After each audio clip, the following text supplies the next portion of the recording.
What do you think? I think we're dead meat. Real dead meat. You're dead meat! Go ahead and laugh, you guys. If I ever find a little bastards that did this, they're dead meat.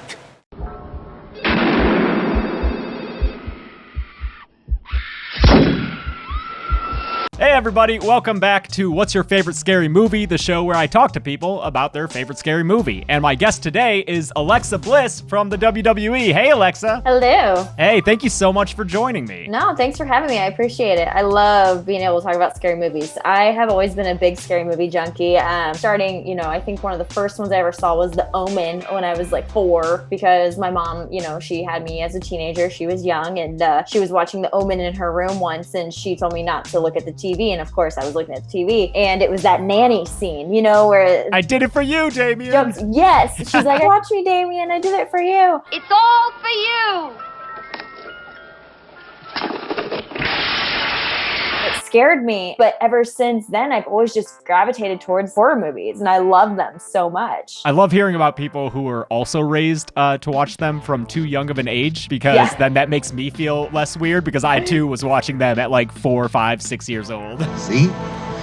It's okay. You saw it on the television. Yeah, that's how I've always been that way. Even like with The Exorcist, I loved that movie. I used to fall asleep watching The Ring. I remember always waking up in the middle of the night in the menu, that play, all that stuff, main menu, all that stuff. It was always like the Ring sound. And I actually watched The Ring last night, and you'll appreciate this. My mom, she was like, what are you doing? I was like, oh, I'm watching The Ring. And she sent me these pictures of me dressed up as Samara. Oh, no way. Yeah, I had like the outfit, the patient outfit and everything. I was straight up Samara, and my mom was Dorothy, as you can see. Oh, that's, yeah, those go together well. Do you know how old you were in those pictures? Probably about, I want to say 10. I don't know. I was probably too young to be wearing that kind of Halloween costume, but whatever. Yeah, I mean, if they got the actor to do it, whatever. Yeah, why not? But you've said that your favorite horror movie is The Shining. Yes. I love The Shining. I, too, love The Shining, and I think it's one of the most common answers I hear when I ask people what their favorite horror movie is, because it's just such a classic. Well, that's the thing, too. You always have your favorite classic and then your favorite new one. So, like, my new kind of thing right now with horror movies is I've been a big fan of Midsommar and Hereditary, just because I love the movies that you can watch over and over again and pick up more things each time. And that's how it was with me for The Shining. I saw it for the first time when I was in Hawaii. And here's the messed up way of how I even saw it. My family and I went to Hawaii when I was like 11 or 12, and we stayed on the island for 10 days. It was my parents, their friends, and me. And so on my parents' anniversary, parents' friends took me to a water park. My parents went to another island, and it got to the point where I ended up with like kind of cabin fever. And because whenever I would see the water, I would freak out. So the last 3 days of the trip, I had to stay inside because just the view of water all around me freaked me out. Was it just seeing too much water? Or? I think it was too much water, and I felt like I was on an island, and I felt, claustrophobic, and it was the weirdest thing, and I've never felt that way ever. And so then my parents' friends are like, oh, this reminds us of The Shining. And I was like, what's that? They asked my parents if I could watch it, and they're like, oh yeah, she loves scary movies. And we watched The Shining, and the guy ends up with cabin fever and going crazy. So I was like, this is messed up. But that's how I saw The Shining, because it reminded my parents' friends of The Shining, because I freaked out being in Hawaii. And it's just so funny that that's how that movie goes. Yeah, although quite a contrast between like Hawaii weather and what they're cabin. stuck with. Yeah. And yeah, you mentioned watching movies over and over and getting more out of them each time. And I think with The Shining, that is definitely true, because I don't know, are you familiar with the documentary Room 237? I've seen it once. Yeah, me too. And I think that's the only amount of times I need to see it. Yeah, it was a long time ago though, so I don't really remember a lot of it. I just know I saw it because I was like, oh, I want to watch this. Yeah, it gets into real conspiratorial stuff. And I think the documentary is just mainly to show how into the movie people get. But yeah, when they start to relate it to Kubrick faking the moon landing like native genocide and stuff. And like I said, I don't think the documentary is saying that any of these theories are true, but it is insightful to see just how into the movie people get. The reason that he changed it from 217 to 237 was because the room 237 in the film represents the moon landing stage where he worked. People are doing that too with Hereditary. I noticed when Hereditary first came out, a lot of people were kind of looking too much into it. Because I'm always that person, I watch a scary movie and then I watch the videos on people's theories on them. Oh, yeah. And that's how I realized on Hereditary, I was like, man, I missed out on a lot. And so then I rewatched it. Even just the simplest things, like the night of everything breaking down, I didn't notice that when it was light outside, it was the house. And then when it went dark, it was the house and like hundreds of naked people standing around. I'm like, how did I miss that the first time? And on Midsummer, you know, the face in the tree in the background. Did you see that? With the hose in the mouth and everything? Yeah, the hose in the mouth. I missed that the first time, but that's how I was on The Shining too. Like, especially because I saw it at such a young age, I had to watch it 3 or 4 times to really appreciate it. And I think that's why it became my favorite, because there's so many elements to it. Yeah, and it's seeped its way into popular culture so much that I think there are more people out there who are just familiar with like the big scenes and the big lines than have actually seen the movie. Yeah. Like, especially like Here's Johnny, that's everywhere. Here's Johnny! Down! Here's Brucey! Here's Johnny! Here's Gingy! Don't say, here's Johnny.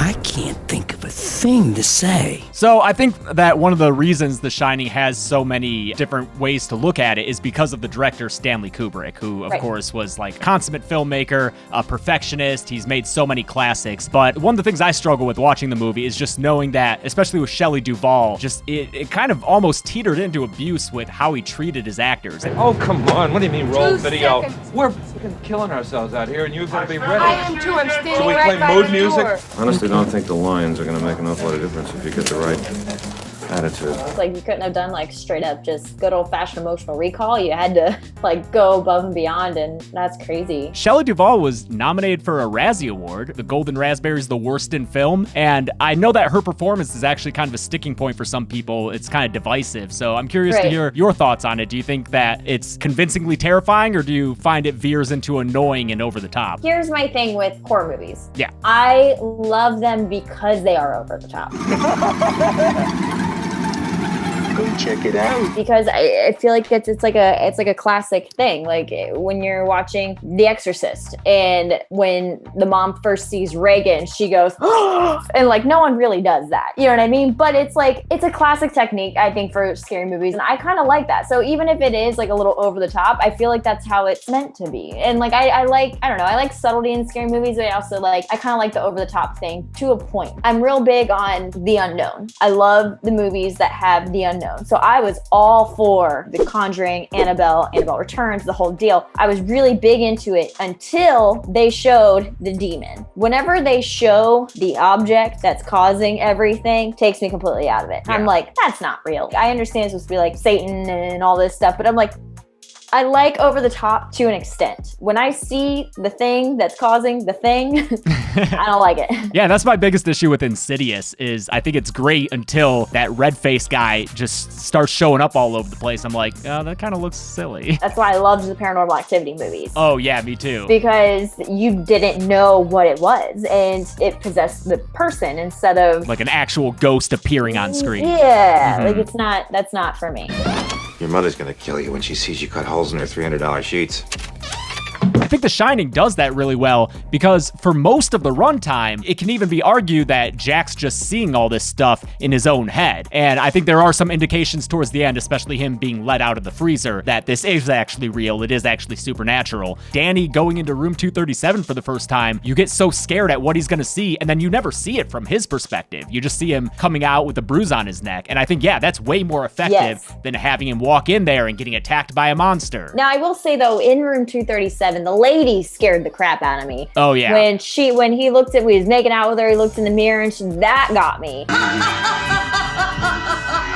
I appreciate that. I do appreciate, like in The Ring, Samara, when Naomi Watts is holding Samara in the well, and all of a sudden it turns from a person to a skeletal figure of Samara. I can respect that.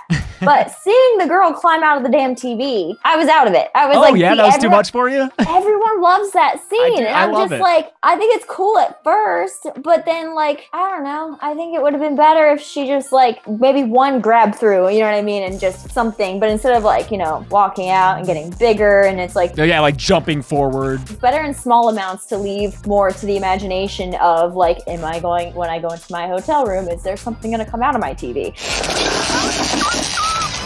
It's up to prime time, bitch!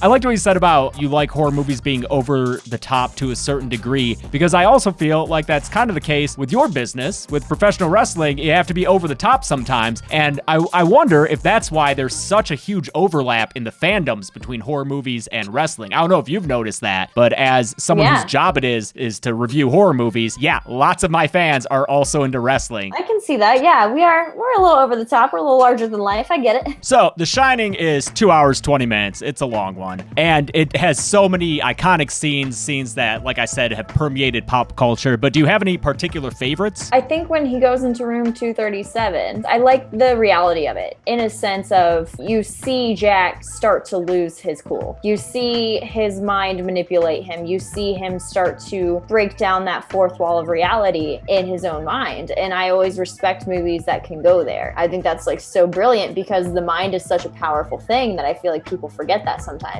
Anything you say, Lloyd. Anything you say. The script, all work, no play, makes Jack a dull boy, just written over and over and over and over again because you see that mental break there. And it doesn't require a lot of crazy over-the-top acting. It's you literally just see pages and pages and pages of the same thing written over and over. And I love that scene. That one's literally my favorite because you're like, oh crap, he's losing it. Like, yeah, I think that's one of those things where everyone in the world knows about the all work and no play. And I think because of that, you really gotta realize how crazy it is. Like, I think people now take it for granted that those pages say that. But if you were to have never heard of that or not known that was coming and watch it for the first time, and then you see just stacks and reams of paper where he manually typed out all this stuff. And I think Kubrick himself actually typed out all that stuff manually. And obviously back then you don't have a word processor to copy and paste it, but it's also not just like typing the same line over. There's indentations, there's different typos, and just knowing that that's what he's been spending all these months doing, it's very terrifying when you stop and think about it. Yeah, that, and I love the almost the kind of precedent they put Jack in before they even go to the cabin, because you know Danny is an odd little kid. He's got a finger friend, you know, Tony, in his head, and he can telepathically speak to people. But they set the precedent that he doesn't get a lot of positive attention when they talk about Jack coming home drunk one night and grabbing Danny and hurting his arm, and the mom just kind of excuses it. And it's just like you kind of see why Danny forms Tony and why Tony is a driving force in Danny's character. And it just shows that, you know, he didn't get the attention he needed until he had The Shining. They were able to talk back and forth telepathically. And that, I think that was like a major thing too, is that it shows that, you know, Jack's not really attentive to Danny as much as he should be. And it kind of already sets that precedent from the very beginning. I wouldn't touch one hair on his goddamn little head. I love the little son of a bitch. And then anytime he would try to address the dad, he'd be like, Dad, I'm hungry. And he goes, well, you should have eaten your breakfast. Yeah. You know what I mean? And like, instead of like, oh, we'll get you some food, he goes, well, you should have eaten. And then the mom's like, we'll get you something at the hotel. Okay, Mom. Just like little things like that. It just shows that he's just not quite right from the very beginning. Man, when they're driving up to that hotel in that scene and they're in the car, one of my favorite lines from the movie is when they're talking about the Dahmer party and Danny says that he knows about cannibalism because he saw it on the TV. And Jack Nicholson is just like, see, it's okay. He saw it on the television. That's the only time he smiles during that whole car ride too. Have you noticed that? The whole time he's driving up there, he's like this.